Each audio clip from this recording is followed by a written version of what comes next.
Ушундай суроо дайыма адамдар беришет. Ар кандай жоопторду айтышат. Бирок мен ыйык жазуудан жооп берейин. Ыйык жазууда башталыш китеби 1-бөлүм 26-аятында мындай деген сөздөр бар. Анан Кудай мындай деди: биздин бейнебиз боюнча өзүбүзгө окшоштуруп адам жараталы. Алар деңиздеги балыктарга, асмандагы канаттууларга, малдарга, жер үстүндө сойлоп жүрүүчү жаныбарларга, бүт жер үстүндө бийлик кылышсын дейт.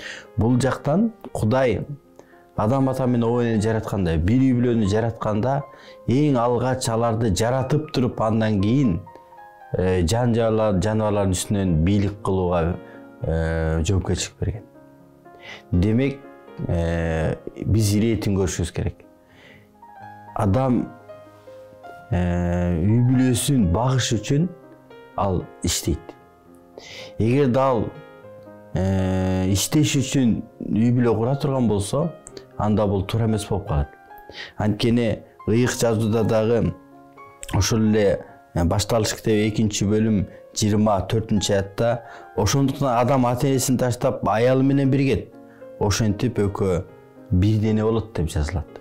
Демек, үй бүлө бул биринчи орунда.